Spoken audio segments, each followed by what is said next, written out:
In the grim dark of the 41st millennium, there was only Malignant Bear. JD Grospitz here with a quick look style review for 40k Inquisitor Martyr. I mentioned in my yearly recap that I played this game last year, over the summer, and I enjoyed it. It's decent, if a little jank, but I got a request to do an actual video on it because it is currently on sale on Steam and just got a major update. So I figured, why not? We're always happy to fulfill fan requests. And yeah, we love Warhammer, so why not? Let's go ahead and jump right in. So here we are on the kind of character creation screen. I figured I would start here. So this is an action RPG set in the 40k universe. You have 4 different character classes. One of them, the Tech Adept, came with the big expansion for this, sort of standalone expansion, but you get access to all of them. Each of them have a different expertise. This just determines your starting weapons, so we'll kind of ignore that. But here we have the Crusader as one of the classes. This is a power armor wearing, heavier weapons sort of character. You can see he uses focus points to operate power armor and heavy weapons. Again, heavy weapon specialist uses power armor. You can see the different things they can potentially start with. This gives a nice highlight of their weapons. So here we have the Assassin. This is what I played when I completed this game. I played it to completion. My character's level 61. Assassin is the sort of fast, quick combat character. That's always what I like to play in action RPGs. So they use adrenaline points to dodge and use exotic weapons and armor skills. So you can see our potential starting things: sniper rifle, dual blades, and what is that? A shotgun. And we have Psyker. This is our sort of magic specialist. Psykers use warp heat points as a penalty for using their psychic powers. Accumulating these points may spawn warp anomalies or even demons. Warp heat can be reduced by using force weapons. So this is a caster, and you get penalized for using your magic. It's a kind of neat system.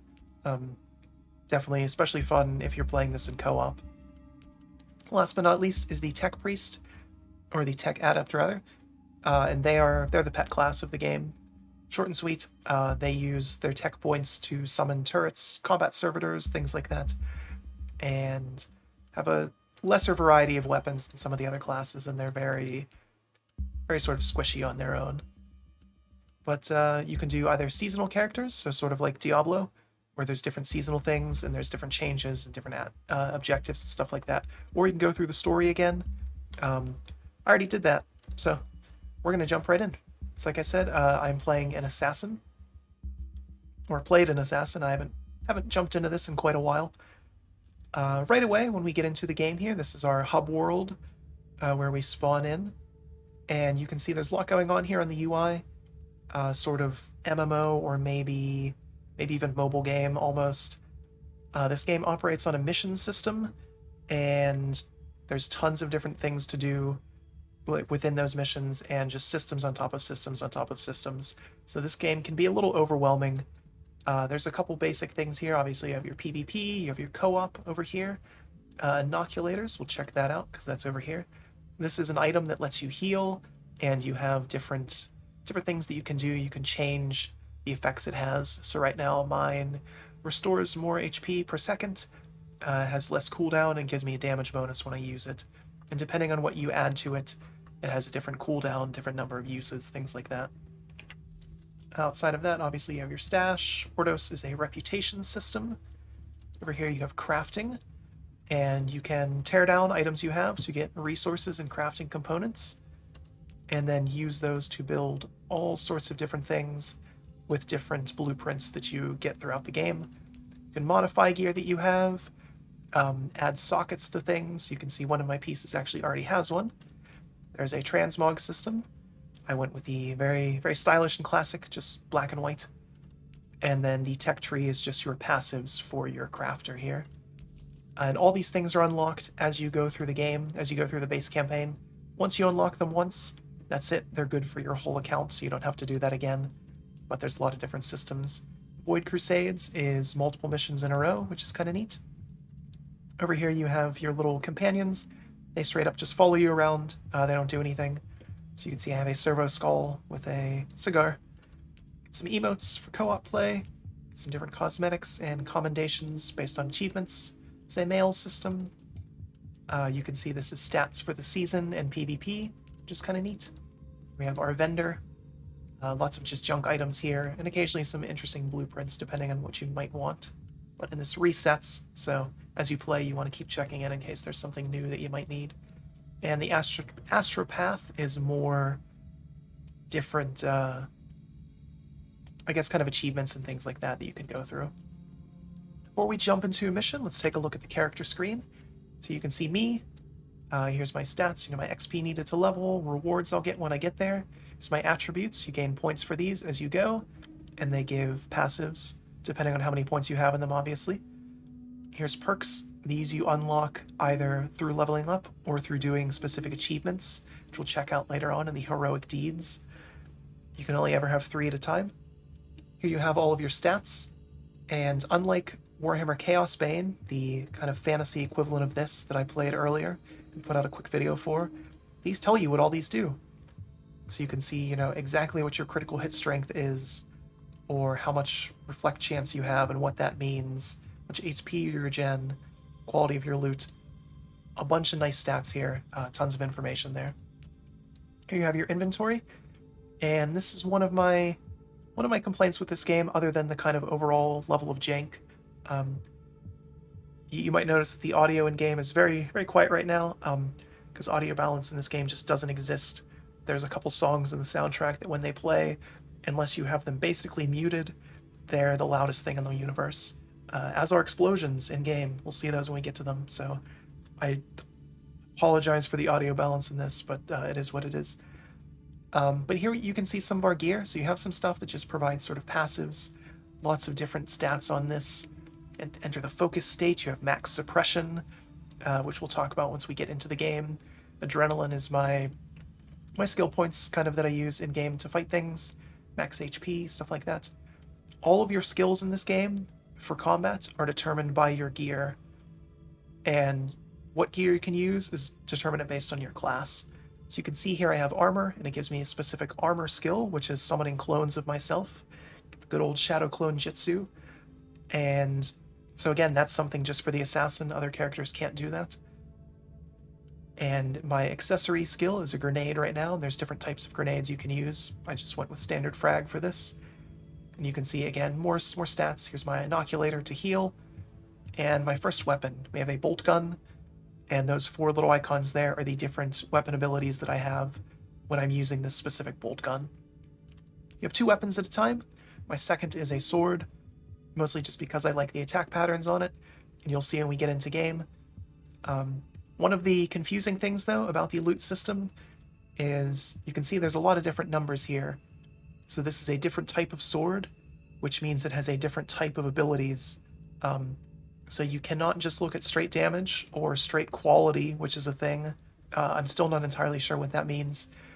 But, this one on the left, the arc sword, might be better, but if I don't like those attack patterns, it's not better for me.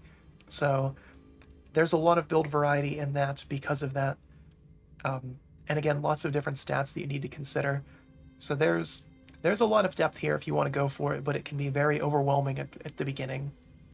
You can see comparing bolt guns, or bolt gun to an auto gun, because I saved this here.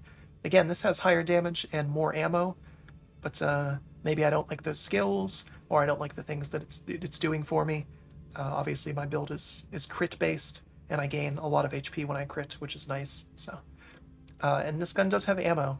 Ranged weapons in this game, depending on the type of ranged weapon, either use ammo or sort of a heat system or a charge up system, which is kind of neat. So again, something else that plays into everything. Here you have your passives, and these are unlocked as you play and level up. So you can see what points I have in different things. Here we have movement, and again, nice simple passives, plus the movement speed. I'm immune to different effects while I'm in the exposed state. Again, lots of different choices here. We have heroic deeds. These are just achievements. Again, account-wide, and this is how you unlock different perks and stats and things like that. Here you have the morality system from the campaign. You get a couple different choices to make, and they determine your path and gives you different passives to unlock. So, alright. So we'll jump into a mission. Like I said, this game is It's mission-based. You start in a little hub world, and then you get to zoom in to different planets and systems. So we're zoomed in already. The animation takes a little while and is a little laggy. This game has some optimization issues for sure. You can see, go to Torque Prime. Let's travel to this planet. And there's, right now I have 4 different sort of subsystems, and within those systems, a bunch of different planets. Alright, so when you get to a planet, you can see the missions that are here, and the type of mission, and the level. So if you look at this, it gives our nice little tactical map. You can see that we'll be fighting the Black Legion Vanguard, which is some Chaos Space Marines. And Chaos Demons as well, that's one of the different enemy types. See a little preview of what the map is going to look like. Uther's Turrets are different modifiers you can do for the missions. You unlock this in the campaign. So you get a bonus to rewards, but you add some hazards then, of course, as well. See the rewards that I'm going to get. This is an easier mission. Obviously, I'm level 60. This is level 50. I'm doing this on purpose, just because I want to kind of blow through things and show just how fast and kind of satisfying this combat can be, and get to do at least 2 different types of missions. So, missions do have a timer. The world map resets, similar to the vendor, so you want to keep checking things. So there's different things available. But we'll jump in with this, because we're just going to go around and kill stuff.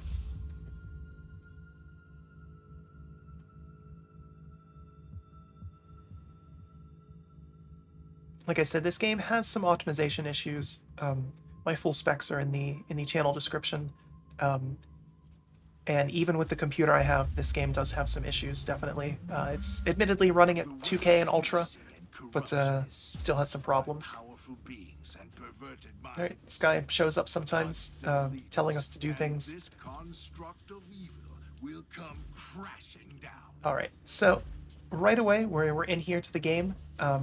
See, there's all sorts of stuff going on in this tile set here. You have our mini-map showing me where I need to go and kill things. But before we do anything, let's kind of take a look at what we have. So here's our different skills based on the weapon we're using. So I have a basic single shot, a full auto burst, an aimed shot, and that does something to attack. Right. We'll talk about that in a second. And here we have our frag grenade kind of burst.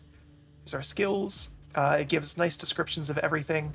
So if this game seems overwhelming, it is, but it gives you plenty of information about everything too. So like I said, Chaos Bane had a problem where there's a lot going on and it tells you nothing. This game has a lot going on, but it tells you everything you need to know, which is nice. You can see here's my different passives that I have going on. And here we have our suppression system and our health. Suppression is essentially just your armor. The more you're kind of out in the open, the faster it goes down and things like that. And then once it's gone, you actually take health damage. Certain weapons can target your health beforehand, but for the most part, suppression first and then health. Obviously, I can switch weapons. You can see my skills switch. So this is our sword abilities now, different ones for that. This game has a cover system, which is kind of interesting. So you'll see I'm here, I'm snapped to this cover system. Cover can be destroyed, both by you and your enemies. So just doing some auto attacks here to demonstrate that. This game has fully destructible environments. I can reload the gun anytime I want to. Which is cool. It's definitely a neat system. In practice, you probably won't use cover too much. It's actually not particularly useful. This game can be played with either controller or kabam, which is another kind of interesting feature. I don't think it plays particularly well with a controller, but it's worth mentioning. So you can either click to move, or, keyboard. The assassin, I mentioned I like playing faster characters. One of the assassin's abilities is dodge rolls. And you can see that's taking away from that little blue bar. That's my adrenaline points there at the bottom. So you can dodge rolls and you get iframes from things. And again, the different classes all have their own different abilities. So, right. Now you're gone. But here we'll see, fighting things. Hear that wonderful audio balance. I purposely have the VO a little higher still, because the VO in this game is fantastically cheesy in the best ways. Whoever they got for all of the voice actors in this game nailed it, 100%. Warhammer is over the top and inherently goofy, and they knew it. They absolutely went with it. So,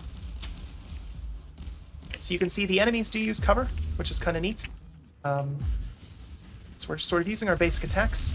Here's our sword, and here's why I like this. Just spin to win, basically. Pain is salvation. I don't have any cooldown on this. This is exactly as overpowered as you think it is. You can see him just sort of running through, destroying things in the environment.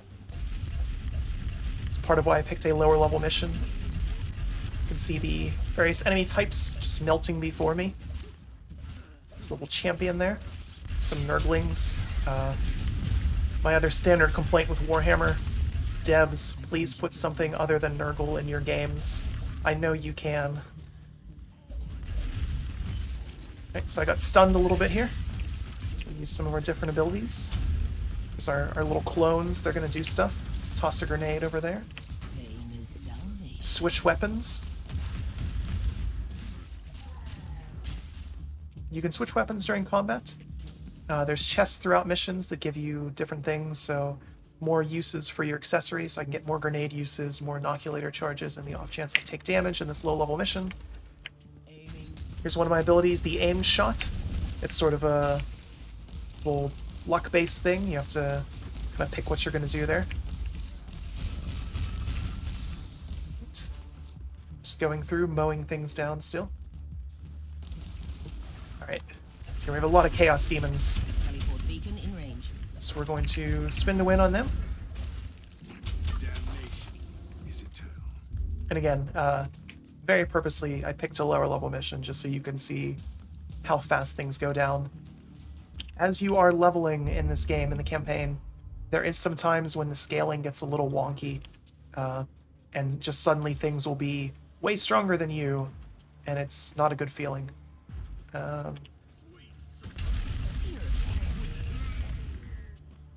One of the issues with this game, and it's tied into the scaling, is the loot. As I mentioned, because your skills are tied to your items, it means that there's going to be times when you are using kind of lesser items just because you like certain skills. So there's times when you might be almost impacting yourself based on the playstyle that you want to do. So that's something to keep in mind. Oop, got to reload. Okay. So again, you can see they're using cover. You can just simply walk around it or destroy it if you want to. It's good old explodey barrels too. Some more credits. I get kill streak rewards, things like that. Teleport beacon in range. Oh boy. So there is a decimator. So another complaint with this game is sort of the tile sets for missions and the enemy variety. There's a couple different factions of enemies in each mission, or in the world as a whole, I suppose. You'll only ever fight one, sometimes two in a mission, even in story ones. So for example, I'm fighting Chaos right now. That's all that's going to be in this level. We are not going to see Eldari, Space Elves, or Tyranids or anything like that. It's just Chaos.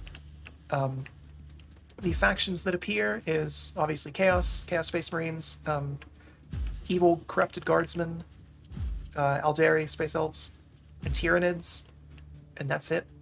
And within each of those, there's only a couple different enemy types. So you can see you have some kind of fodder enemies, you have your bigger things, and then some potential bosses.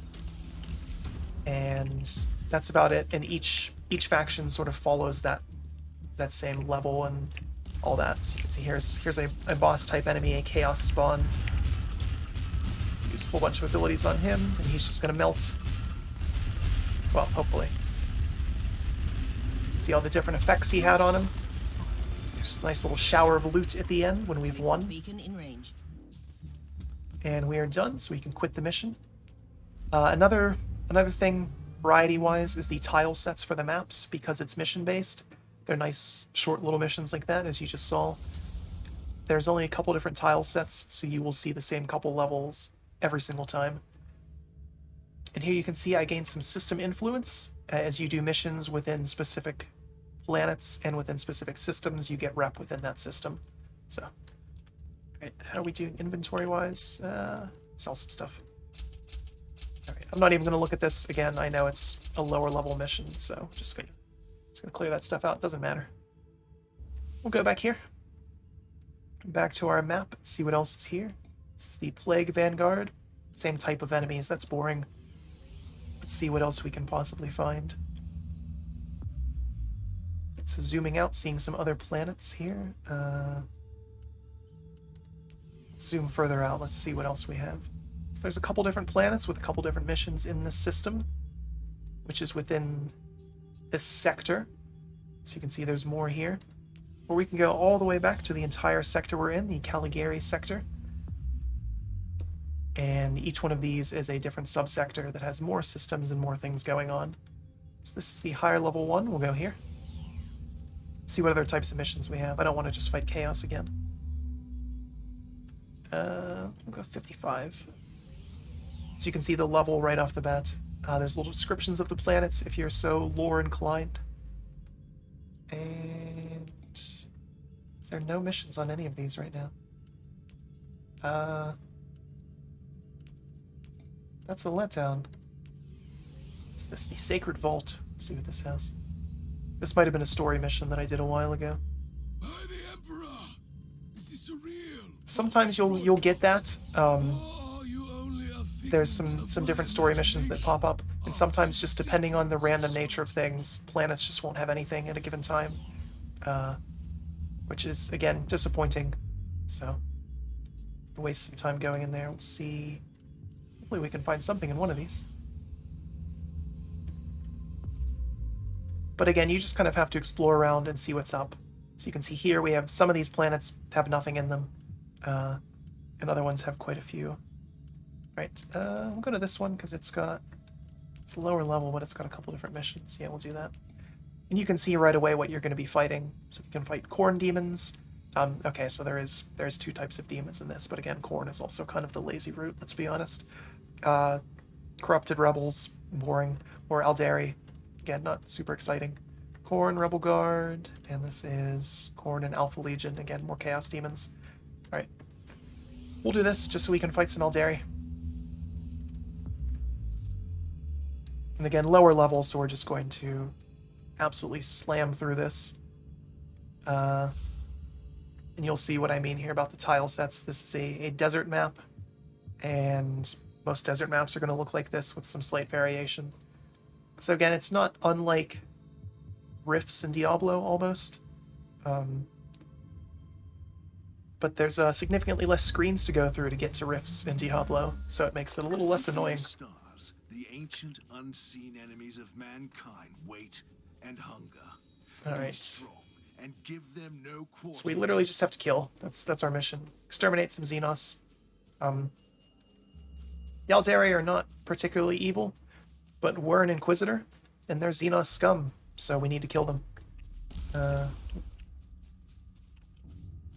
Before, when I played this, I had some different key bindings, and since it's been a while, I guess it reset them or something.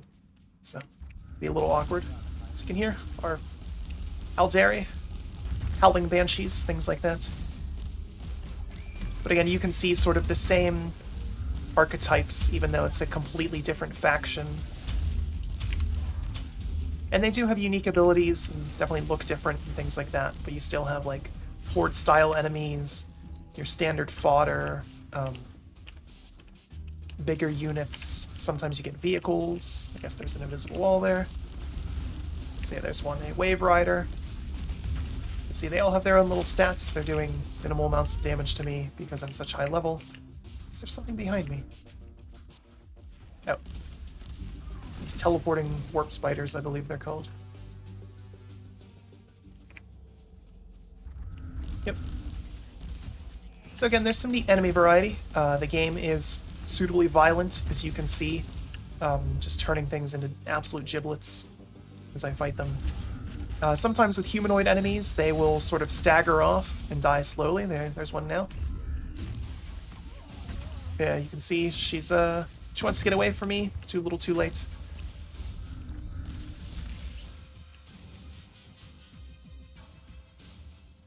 Just keep going though. Keep killing.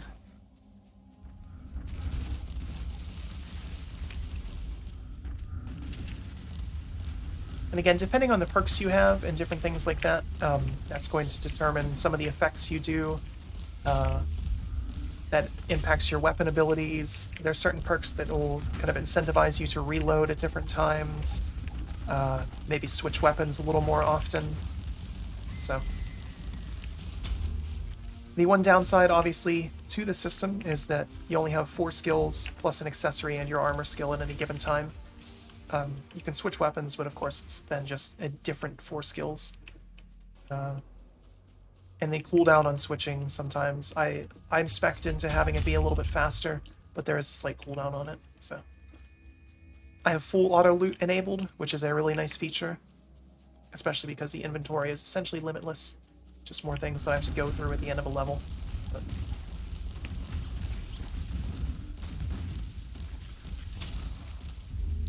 Again, if this was sort of at my level or higher level, which you can do, or depending on sort of the limiters I would place in a level, I might actually need to use the cover system. Not a whole lot of cover in this level, being in the desert, but it is something to keep in mind. So if, for example, you're the Psyker or the Tech Priest, you might want to actually do that. But for example, for me, I'm high enough level, it doesn't matter, but if I was playing the Crusader with the heavier armor, where I can just shrug off attacks, also probably wouldn't matter. Warp spiders are very annoying. Here we have a Wraith Lord.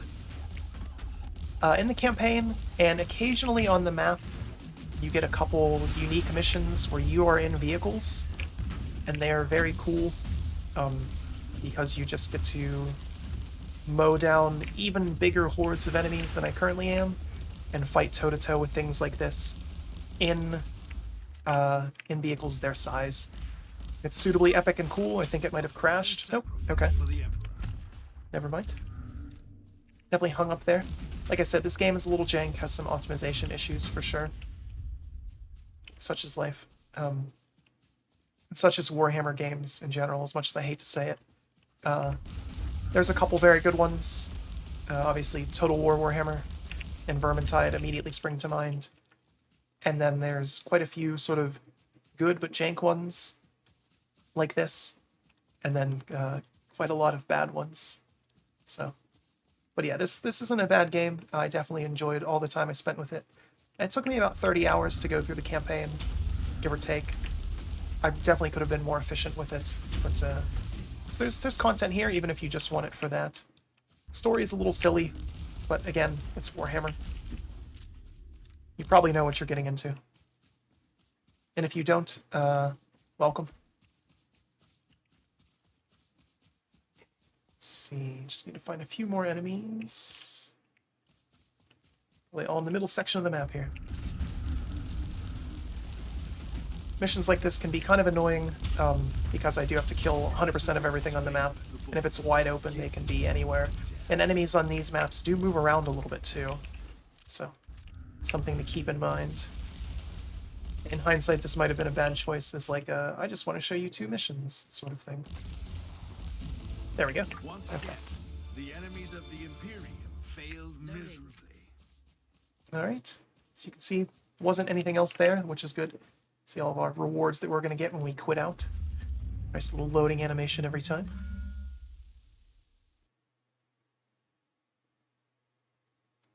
But this game absolutely nails the aesthetic they're going for. Jankiness aside, in terms of the audio balance and sort of the optimization, this game feels very Warhammer. It's got a big booming soundtrack that's, yes, it is too bass heavy, but it feels like you're in the 41st millennium. Things are incredibly grisly and dark. There's plenty of gore. There was a level in the campaign, and I mentioned this to friends as I was playing it, where you're fighting Khorne and Khorne demons, and as you go through the level, it literally starts raining blood, and the blood accumulates on the floor and pools up, and it's raining down the walls and everything. I brought my computer to its knees, but it looked metal as hell. So keep that in mind as you're going through this. Again, this game is 10 out of 10 for aesthetic, jank aside. And again, as an action RPG, you can see there's a lot going on here. There's plenty of build variety.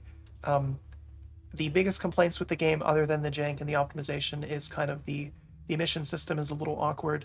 It's good if you're just doing a short session, but the optimization and jank means that you'll be loading in and out a lot, which might not be good. I have this installed on an NVMe drive, so it's pretty quick. Other people obviously are not going to have that experience. But again, tons of variety here. I can't state that enough. There's so much different stuff you can do, so many different build options and things like that, different passives, obviously the heroic deeds you can go after. And that's not even talking about the different co-op options or PvP if you want to do that. I'm sure PvP is not balanced at all, but still a thing. They are always running events. This is the newest one for the update. It's fighting a Tyranid splinter fleet, and you can see you get different rewards based on what's going on. You get daily challenges, daily and weekly challenges, so you have things to work for and constant rewards from that. Obviously, there's seasonal things too. So there's a lot here. Again, this is absolutely not a bad game. This is miles better than Chaos Bane was. But again, just sort of the jank and the optimization is what holds it back from being a great game. I would absolutely recommend this to anyone who's a 40k fan, and probably recommend it to any action RPG fans. But maybe not for someone who's just kind of casual in either of those things. It is on sale now. I didn't bother to check the price before this, again, because I've owned this for a while. And it does have a decent amount of DLC. It just adds kind of more things to the map and then the new character class. But yeah, no, like I said, I would recommend this one. I think it's worth checking out. And again, definitely better than Chaos Bane. So I'm trying to think if there's anything else I can kind of cover in this. Glory system, more rewards. It's a social tab. You can join guilds. Yeah, no, this is a solid one. So yeah, this was a quick look at Warhammer 40k Inquisitor Martyr, a very kind of long and awkward title. But hope you enjoyed this. Like I said, this was a viewer request. We're always happy to do that. And yeah, keep watching and have a good one.